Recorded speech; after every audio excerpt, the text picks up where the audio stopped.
Hi everyone, and welcome to episode 1 of the second season of Novel Therapy. Oh, it's unbelievable, isn't it? It's so good to be back. And so many people said they missed us. It is, it's wonderful. I was trying to remember when our last, when our bonus Christmas episode was. It must have been obviously a couple of weeks before Christmas. Yeah. So it's been a while. It has. What have you been up to? So much. Well, just in the most recent patch of time, aka the last week, I went to a really interesting, I guess it would be a digital festival or an ideas festival maybe, called Pause Fest. Not pause as in Jonah's pause, but pause as in stop for a little bit. That was in Melbourne, and that was really good. It was quite interesting. I did a podcast workshop. Wow. In there. And did you find we were doing everything wrong? No, kind of the opposite actually. I think I was one of the most advanced students in the class. Really? Yeah. Oh, I love to hear that. Yeah, exactly. Well, we had 11 episodes down. One girl had done 7 episodes, and most of the other people were either thinking of doing a podcast or, pretty much. So, no, it was actually quite good. And of course, last night we went and saw a live podcast show. We did. Mamma Mia Out Loud. Yeah, and look, we're doing a live podcast very soon, and we're very excited about it. We can't wait. Yes. It's out at Mornington Peninsula. It is. It's at the Blue Mini Cafe, which is in Rosebud, and it's on Tuesday, the 24th of March. So it's part of the Peninsula Writers Club event. I think they're calling it Authors Up, which I love that name. Yeah, that's totally us. So we're up. We're the first Authors Up. So that's really exciting. And if anyone in Fitzroy North can give Veronica a lift, please let us know, because Veronica would love a lift. Yes, she's currently just there waiting for her lift, like waiting for an Uber to arrive. So we need to connect her with a lift from the north side. But yeah, that's pretty much been what's been happening with me. Is, it's been January. Apparently January went really long and slow for a lot of people. Did you find that? Well, look, there was bushfires. Yeah. Now we've got this virus that we can't call that word anymore. It's now called, is it COVID-19? Really? Yeah, they've changed the name. Update. Yeah. Okay. So this is perfect material for the writer. I mean, this is the dystopian novel actually happening, Kate. So and true. when we first looked at your book, I said, put it in the present, because you were putting it 5 or 10 years ago. I was, yeah. Look at the present we've got now. I mean, this is a writer's dream, and if you don't do it, sure as hell, half a dozen other writers are going to write about the bushfires, the incredible impact, and this virus. These huge things, they bring out the best and worst in people. I did actually wonder that. It's interesting that you brought that up. I did wonder whether, because it's set in 2019 because it was last year, but so much has happened this summer. You reckon just jump ahead and add absolutely. Have your hero sitting at her laptop wearing a mask. The world has changed. It's fascinating, and hasn't it? It's brought people to their extremes. Like my daughter Lydia said, people out jogging are saying hello now, and then you go to Chinatown and it's empty, and nobody's buying Peking duck, and the whole of society is going very, very peculiar. Yeah, that's very wonderful, true. Rich stuff. I even got mad online at a stupid comment on a Facebook group the other day, which I never do. Maybe that's why. Maybe it's the world going mad. This is a great gift to you, and tremendous acts of heroism and generosity out in the bush. There's some stories that have been out there on ABC, people who have lost close friends and family and just trying to rebuild their lives. It's impacting us all, not just the smoke in the city. Yeah, that's so true. And how have you been? What have you been up to, Helen, in the last Oh God, I don't know. I've got this beautiful, this came in the post yesterday, the Italian edition of Bono. And it's a special, I love my Italian readers because they're so friendly and warm, and they always write to me and they're great. And Edie Tassi is the translator. And she's got a novel therapy group in Italy. And hey Edie, we're coming over to see you. Exactly, you are on our long-term plan. Our trajectory is headed to you. We can't learn Italian fast enough. Exactly, that's just where it all ends up for us, is Italy, novel therapy. And I've been doing a lot of kind of background work on my next book, which I'm sort of under pressure to provide, but there've been too many introductions. But unlike you're writing about the present. I'm writing about the 60s, about growing up in New Zealand in the 60s. So I'm immersing myself in big things that are happening then, like the Vietnam War, nuclear testing. These are great backgrounds for any writing. Look at some of the greatest books that have ever been written, like Gone with the Wind. I haven't read the book, but I've seen the movie set against that Civil War, you know, or even Little Women, you know, we've both seen that movie and loved it over the summer. Yeah, absolutely. So look at this great canvas you've got, Kate. Yes, it's a good point, and I think it's almost like a character, isn't it? Or it's a tone and a setting, and it should interact with the characters in the story, the background, Definitely, the times. Definitely. Yeah. Or even, you know, even closer than that, a family member who's out there in the bush. And, gosh. Yeah, well, we saw a really beautiful story last night from Monique Bowley, I think that's how you say her surname, who used to work at Mamma Mia.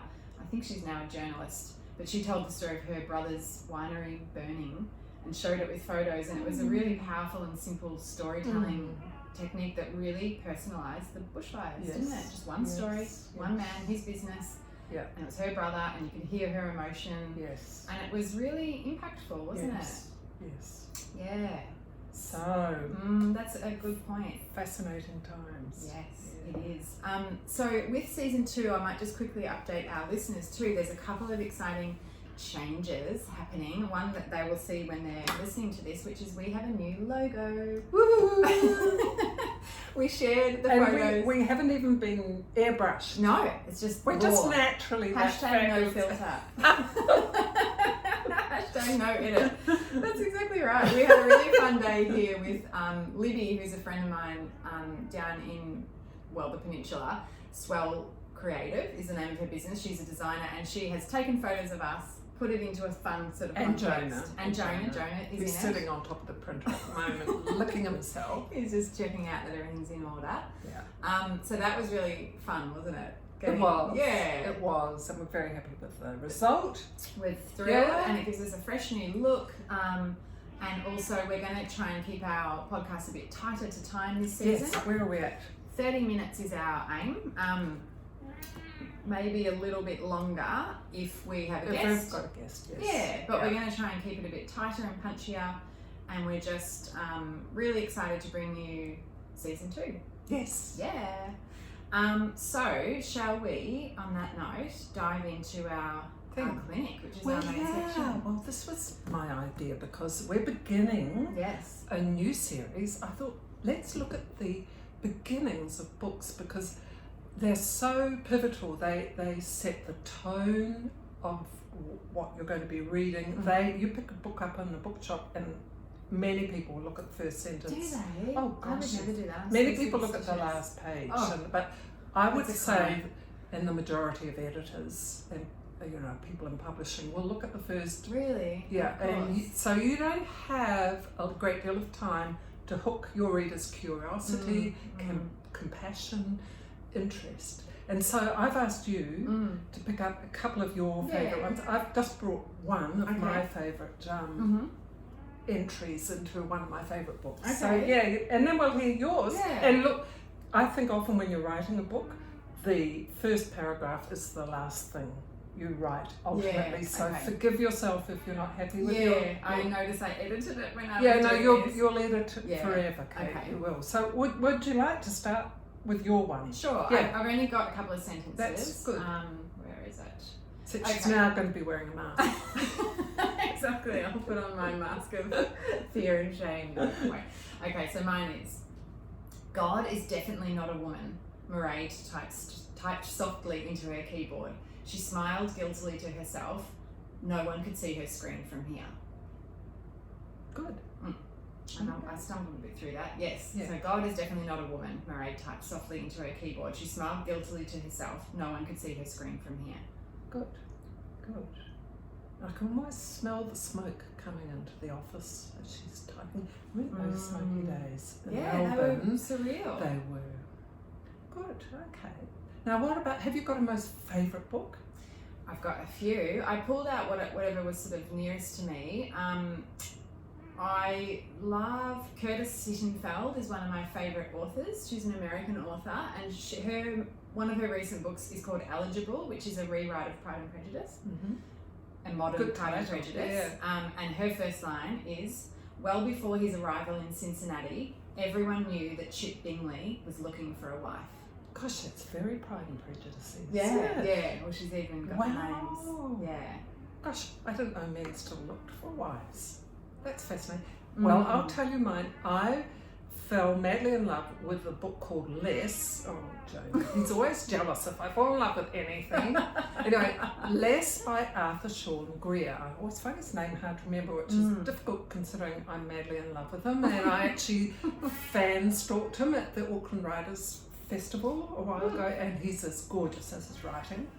My GP recommended this book, and I bought it, and I tried to get into it, and I couldn't. Okay. And then I went back into it, and I love it. This is his first paragraph. From where I sit, the story of Arthur Less is not so bad. Look at him, seated primly on the hotel lobby's plush round sofa, blue suit and white shirt, legs knee-crossed, so that one polished loafer hangs free of its heel. The pose of a young man. His slim shadow is in fact still that of his younger self, but at nearly 50, he's like those bronze statues in public parks that, despite one lucky knee rubbed raw by school children, discolour beautifully until they match the trees. And what I love about that is who's telling this story? It's not Arthur, it's someone observing him. And it doesn't feel like it's God or some dispassionate person. Yeah, and this, there's warmth in it. This mysterious voice follows Arthur, and Arthur's a failed novelist, which is kind of probably why I identify with him, schlepping around second-rate book fairs in Europe. And anyway, I really empathise with Arthur, and by the end of the book, you're very curious to find out who that voice is. So within that short, beautifully written paragraph, he's painting a picture of so many things. A man who's beautifully presented, insecure, reaching a difficult age, for gay men especially. Yeah.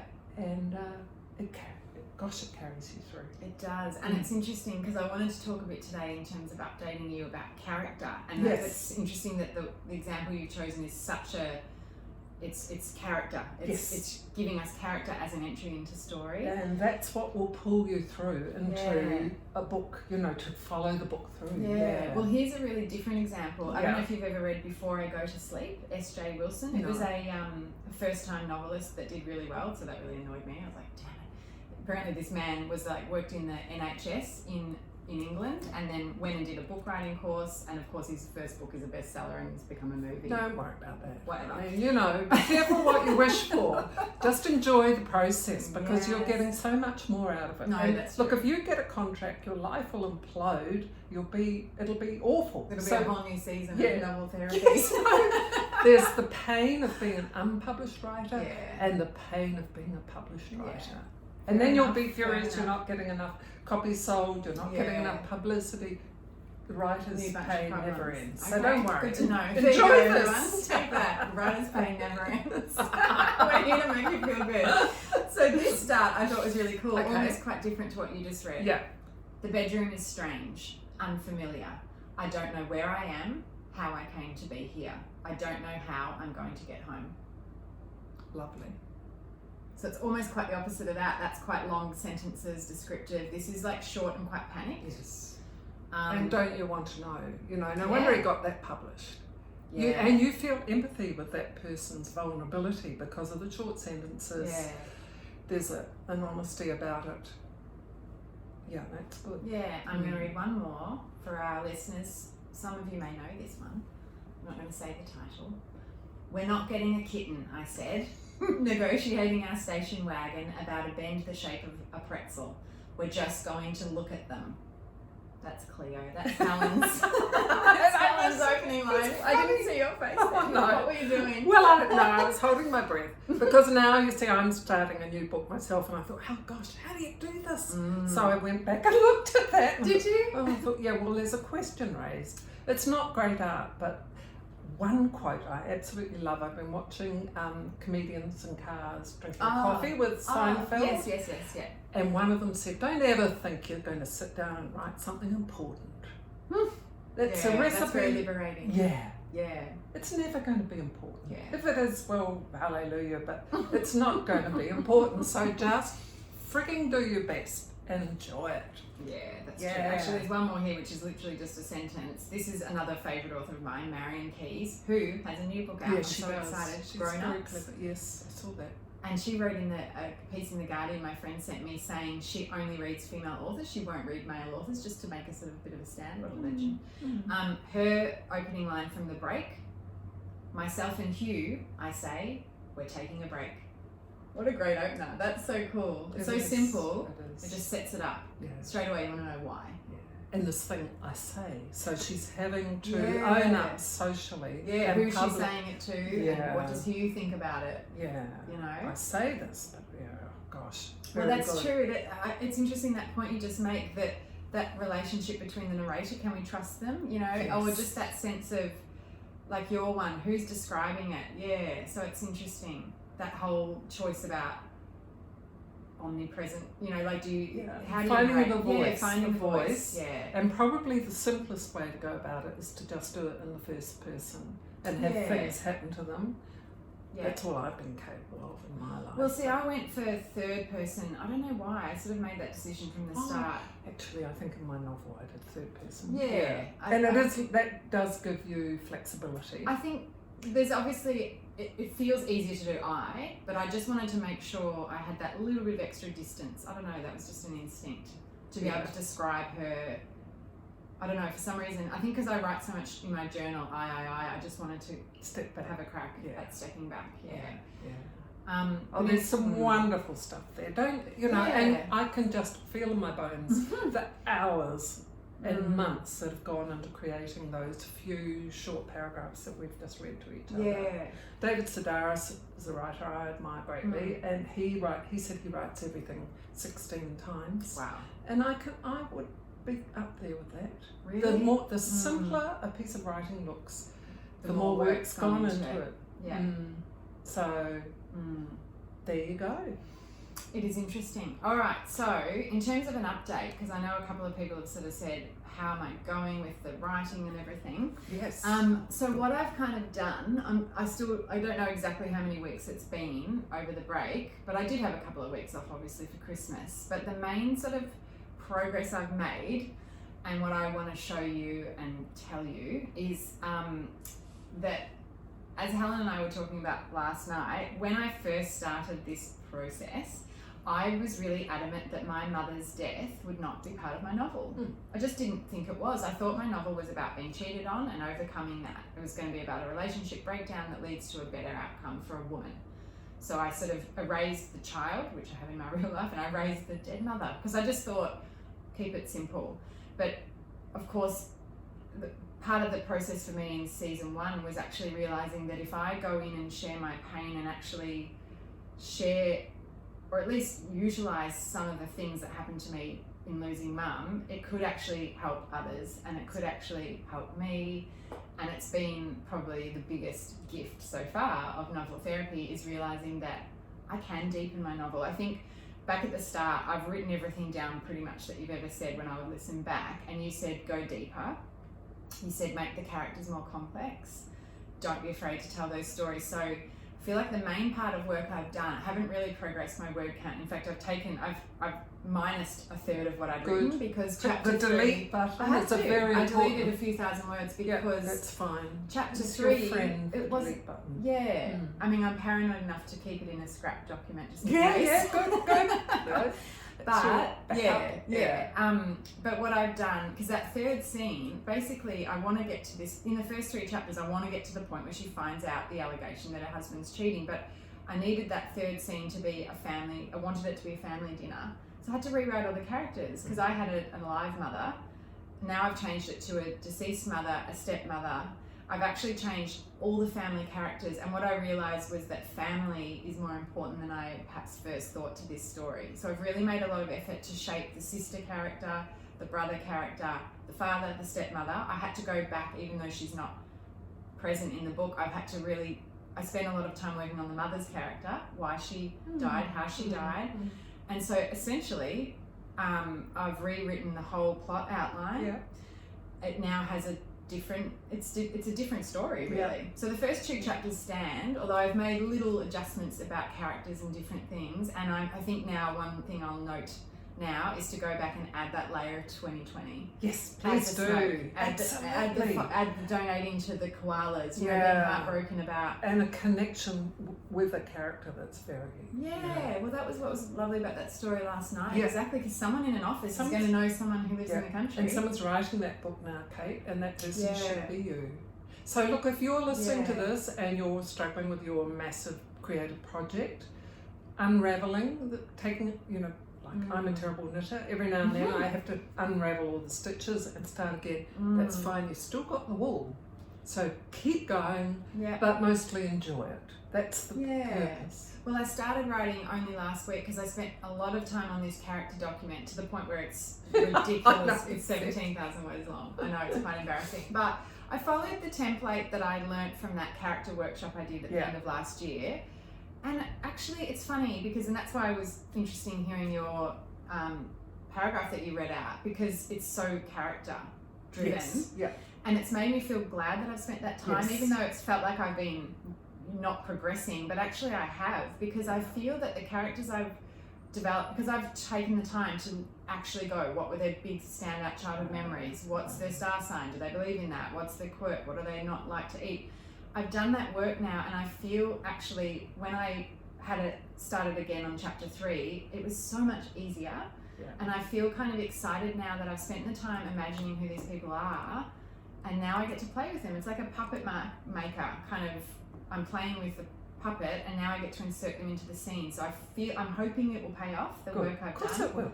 Do you Of course it reckon? will. Yeah. Yeah. I would yeah. love that opening sentence to give Yeah. us a bit more of a, let's see, further down the track, you'll go back to that and bring in some more character other than, that's a great line that God's definitely not a woman, but let's bring some more into that and a little bit more conflict or setting. Yeah, okay. Because Yeah. I think it goes on to basically say in that first setting she's secretly blogging at work. So I Yeah. want that tension to be there. Yep. And it sort of leads to an embarrassing gaffe Yes. at work. Yeah. I think that works well. Yeah. But yeah, and as you say, I sort of feel ready to leave that behind now and keep going. I need to work Good. on this chapter 3 where the reveal happens of the cheating allegation. Yep. And those first 3 chapters I'd like to give you again and see if they're sort of working Yeah. along with my new plot Okay. summary. I think we should have a cat update before we... Yeah. We should have a regular cat update because now you've got a cat. I do. Gorgeous Ziggy, who I haven't met yet, but Yeah. I've seen photos. She Yeah. looks adorable. She's beautiful. So How we have clever new to get a kitten. female cat. Yeah, well, I No let offense, Emmy John. choose her. So for those listeners who maybe haven't listened to season 1, I had a cat, Milo, who was about 7 years old, who unexpectedly Don't say died. He's just over here, just chilling. yeah. So Milo unfortunately had a sort of undiagnosed heart condition and suddenly died last year, which was really awful, while my daughter was away, which was doubly awful. And pretty quickly, Emmy sort of suggested that she'd like to get a new kitten.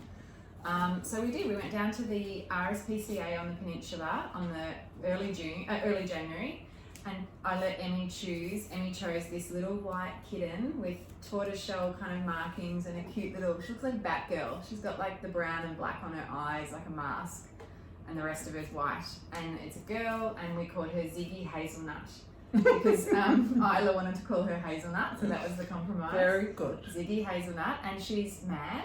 She's a terrorist who attacks plants. She attacks Forrest, our other cat. Oops. She is Thundercat sometimes. At night, she becomes Thundercat. She just thunders through the house, and she leaves debris around the house. You can see where she's been. She attacks my beautiful maidenhair fern. Jonah's making love to the microphone.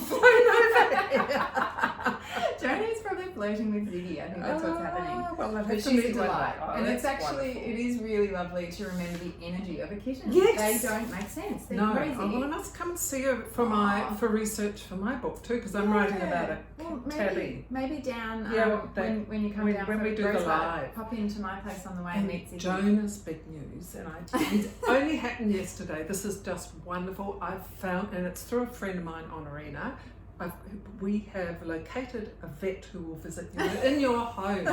So Jonah no longer has to undergo the indignity of going Jonah. to. Yeah, we're very excited, and I explained Jonah's personality and his quirks, and it sounds like this lovely woman Maria is going to be very understanding. I think that'll be lovely. I hope to see a photo of Jonah and his vet. She's when coming that Monday happens. week.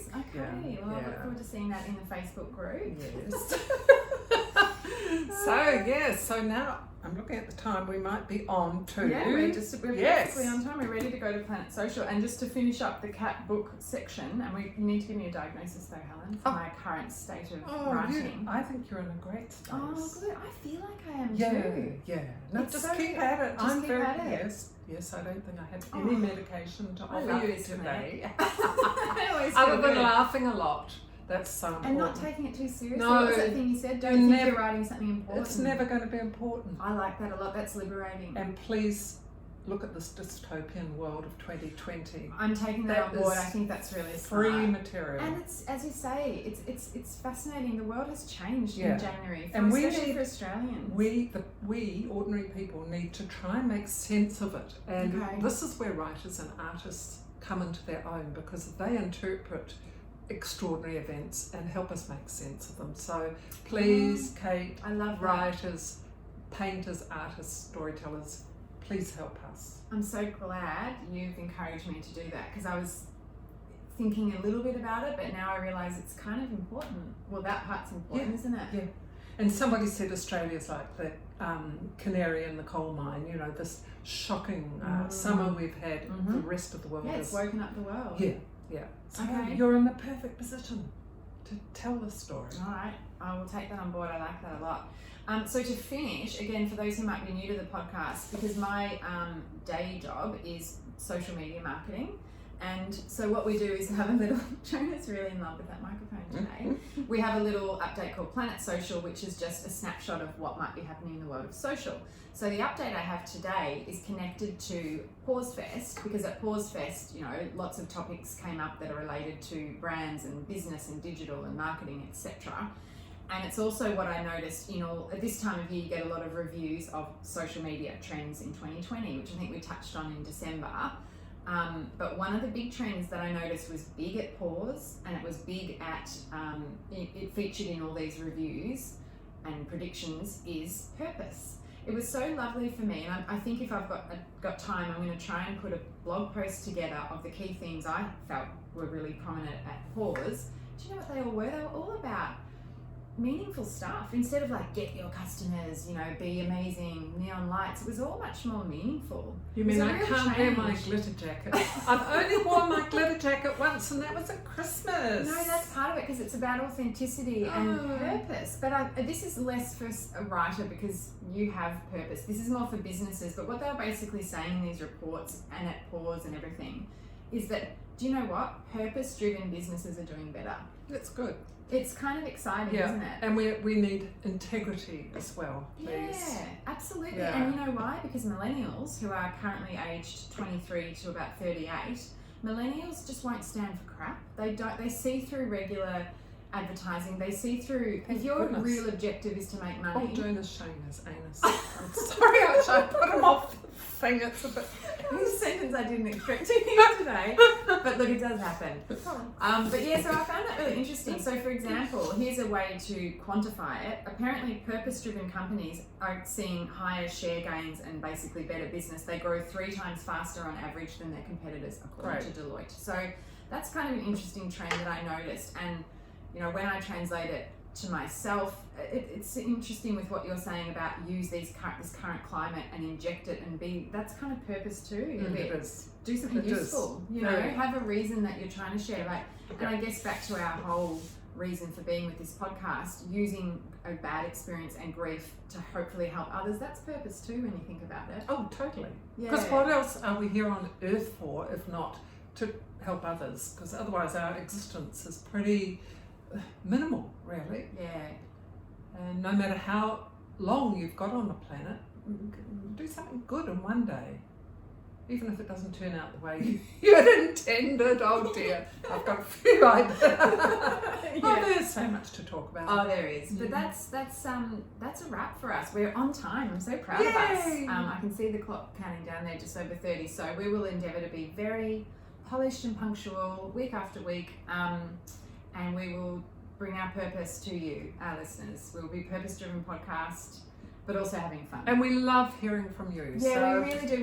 We get incredibly encouraged. Every time someone new joins our podcast group, we get we just internally high five each other. Yeah, we ourselves, don't we? We do. It's fabulous. We love it. So please ask questions. Let us know what you want us to talk about. Jonah is just very involved in today's episode. He has a lot to say. He's basically massaging my microphone. Yeah, I can see cat hair on it right now. It's It's very disgusting. cute. Yeah. So that's us. That is episode 1, season 2. We hope you like our new logo. And we will speak to you next time. Oh, and I meant to say as well, we're going to do it every 2 weeks now. Yes. That's part of the new deal. Absolutely. Yeah, just because we're, so busy and fabulous. We need time out. So we will speak to you next time in 2 weeks. Bye.